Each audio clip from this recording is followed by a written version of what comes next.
So now I want to talk a little bit about you traveling and doing this. okay. Yeah, water there if you want some water.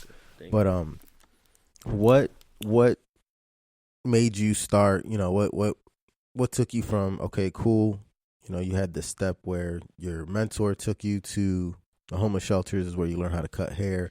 You started building relationships. You saw a problem, and you wanted to become part of a solution. And I always say, people want to solve the biggest problems in the world, but we can only solve what we can solve.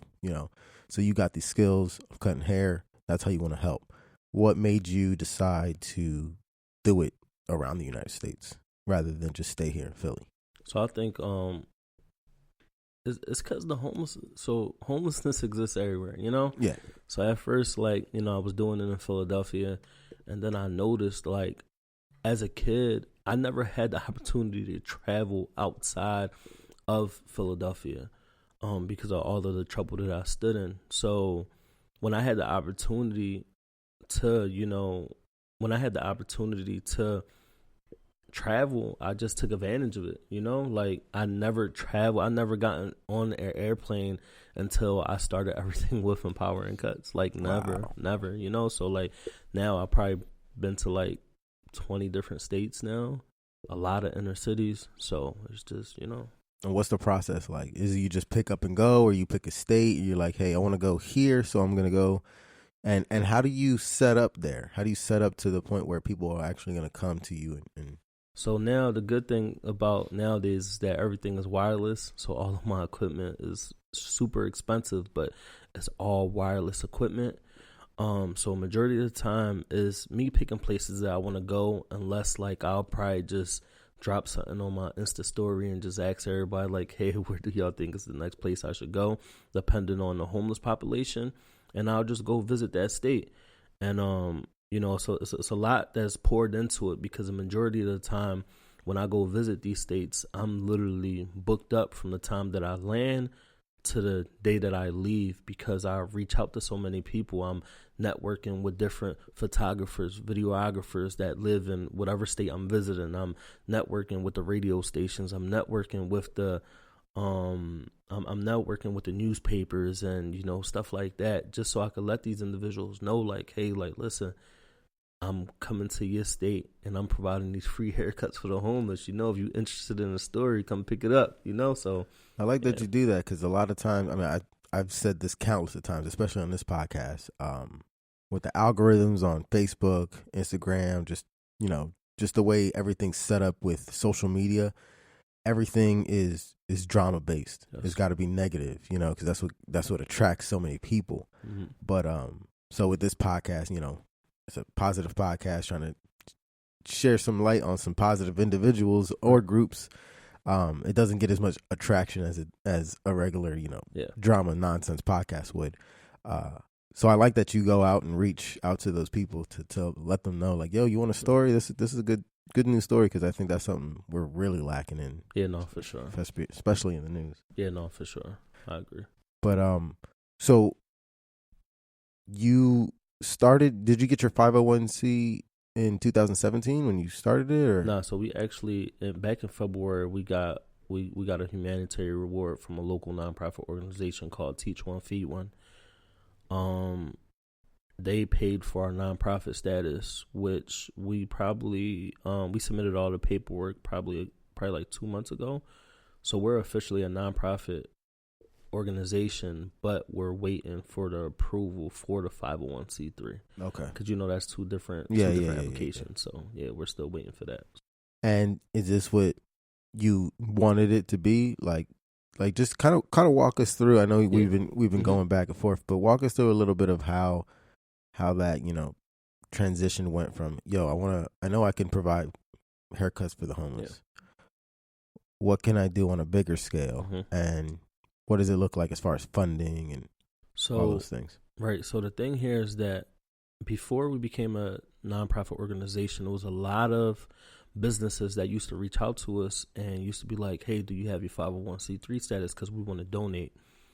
These are big companies that possibly wanted to donate $20,000, $30,000, $40,000 at a time, but they couldn't do it because a majority of these businesses that want to donate large amount of money, they need tax write-offs. Yeah. So we stood like when we got nominated for the humanitarian award, we kind of like still gave it a little bit of time, because the thing here is that we didn't want to box ourselves in and just go the nonprofit route, knowing that we could have went in a whole nother route. But the thing here, what do you mean by a whole nother route? Just in general, because it was like, all right, cool, if we turn Empowering Cuts into a nonprofit organization, but then we get a sponsor from like Nike, or we get a sponsor from like Puma or you something can't like do that, those things? does that like block us in? Okay, we I didn't got know that, you know? Okay. Because it's like, if we get sponsored by Nike, that's probably money that I would want to go to me. Yeah, you know what absolutely. I'm saying? I mean, like you said, you need and to the nonprofit, yeah. but like, you know, so it's just like we was just trying to figure that out. Whereas though now we kind of got it figured out, so we was just like, you know what, let's just go full throttle with this nonprofit organization stuff. Only because there's so many people that want to donate, that haven't donated yet because of the 501c3 status, and not to cut you off, but does that block you at all? No, it so doesn't. okay, It so y'all doesn't. figured it out. Yeah. All So right, it cool. just depends on how y'all piece it, how we piece it together. That's really it, you know. Okay. How we really piece it together, and you know, hopefully one day we can get sponsored by, you know, a big company like that. Whereas though, not only are we providing these free haircuts, but we're giving out some fresh Nikes. You know? Yeah, like doing a little more than just haircuts, yeah. Right, stuff like that. So, as of right now, and even right now, man, there's a lot of amazing things going on, man. Right now, we're actually in the process of converting a 32-foot mobile home into a mobile barbershop, man. So that should probably be done in like the next 3 weeks. So that's big. Pretty excited about that, man. I think so I talked to, last time I was here, I talked to TJ from Love Money. Okay, yep. And he told me he helped. He donated $1,000 to us. Yes. Yeah, so I love that. Yeah. Everybody getting together. So for sure. What's that look like? Who came up with the idea of a mobile barbershop, pretty much? This is something that I've been thinking about for the last 5 years, like, and it's actually coming to like we manifested it. We spoke about this, we spoke it into existence, and that's big, man. The fact that it's actually happening, bro, is just like mind blowing. Like, what's crazy is that we launched a GoFundMe account during a pandemic. Our goal was to raise $20,000. We surpassed our goal by $25,000. So in total, we raised about like 50, a little bit over 50. You feel me? So it was big, bro. Yeah, it was big, bro, and it was during the pandemic. So, and even in, in the midst of all of that, we actually were working on something with Ben Simmons from 76ers as well. Okay. And Ben Simmons, he reached out. So I DM'd him, not really thinking he was going to DM me back. Yeah, shoot the shot. Right, exactly. So what happened was that we got posted on the Shade Room. The Shade Room picked up a piece of our content. Ben Simmons commented on it. Everybody started going crazy, telling me to check my DM. So like, I really ain't paying no mind, because on a daily basis I be having so much interaction on my social media that when I actually went on there, I'm like, yo, he really commented. So then I was like, man, let me take a chance by DMing him. So when I DM'd him, he actually responded right back, and we've been in contact since that day.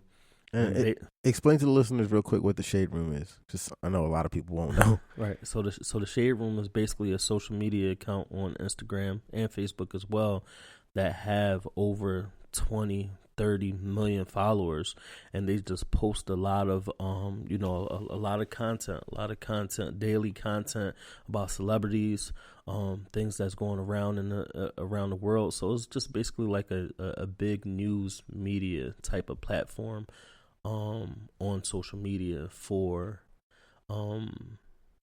just pretty much places almost like Vanity Magazine, but on the internet. Yeah, for sure. So you get posted up in the Shade Room. People telling you to check your DMs. Right. So I get posted on the Shade Room. People tell me to check my DMs. I actually end up seeing a comment from Ben Simmons, so I respond to him, it builds a connection. He ends up texting me later on that day because I tell him to text me before he called me. So then he texts me or whatever, and then I'm just like, who this? Because he ain't never said it. So then he was like, Ben Simmons. And I was like, oh, all right, what's up? Shit, yeah. So, right. That's wild. I know. So the following day, we all get on 3-way calls, me, him, Sarah, and Sean, which Sarah and Sean are 2 individuals that work with Ben Simmons. And we just like, he's like, listen, I need you to send me a wish list. And basically what my wish list was a RV already converted into a mobile barbershop. So the RV that we're working on right now is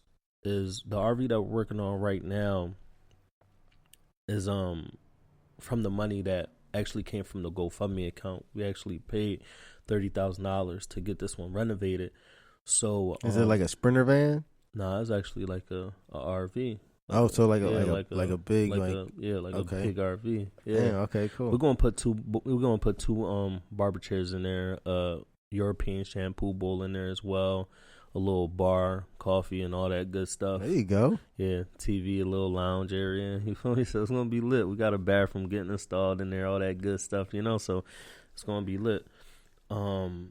But hopefully Ben Simmons and them, man, they'll be blessing us probably with a second one, with a second RV already converted into a mobile barbershop. So at that point, the one that Ben Simmons and them end up donating, if they do donate it, we're gonna travel the country with that one, and the one that we're working on right now, we're just gonna keep that one local. So, and you'll have like spots you drive it around to, for sure, yeah. Like certain days and schedules and stuff. Yeah. So what's a lot of moving parts. What's your team looking like? Do you got a team? Do you have a group of people that you work with? And is it hard to find people because you're doing this for free? So right now, my team, it consists of 2 other board members, which is Leslie. She's a nail tech based out of Philadelphia. She owns her own nail salon. And James Terranova, somebody that I've been close with my whole life. And they help me out a lot, but once again, they're both not barbers. Leslie, when she can, she actually does free manicures for the homeless, clean their nails and stuff like that, because you don't really got nobody doing that type of stuff. That's different. So as a team, honestly, like if I'm throwing an event or if I got an event going on, 9 times out of 10 I could contact a couple of barbers, and people pull through for me all the time. So it's like a part of Empowering Cuts. We really don't have an official team put together yet for it, because it's hard to do that. I could pull barbers on a Sunday, because barbers not working in a barbershop on Sundays. Well, trying to get another barber to commit as much time as I commit to this is nearly impossible, because it's like, a lot of barbers, they're doing this because this is how they feed their family, whereas though me personally, I don't feed my family off of this, so yeah, it's just different. Do you have a system or something like that you're trying to get into so that you can branch out and have those types of people who are willing to dedicate that time? Yeah, for sure. Like I'm trying to, even when I get to the point where as though if I could possibly pay individuals to, come out and cut hair, and it'll be free to the community, but they'll be getting confiscated for their time. That's even pretty cool with me as well. It's just trying to get a couple of people to actually commit. Because it's like, once again, everybody knows how important a haircut is, but it's just a lot of individuals that's in the barber world. They try to make money, like you said, for sure. Feed their family. Yeah, for sure. Do you ever think about giving like an incentive on kind of an apprenticeship program where you can teach barbers to cut? Yeah, that'd be amazing for sure. Yeah, for sure. What's crazy, bro, is that, and it's crazy because I never spoke about this, right? It's crazy because when I first graduated barber school, I went to barber school in Wilmington, Delaware, but I'm from Philadelphia, and I was commuting every day on the train, so it was a 2-hour ride up on the train, 3 hours back, coming back on the train. And that right there was just showing the dedication that I had for it. Like I wasn't letting up at all. when I graduated barber school, I tried to go for my license, but what happened was that my the state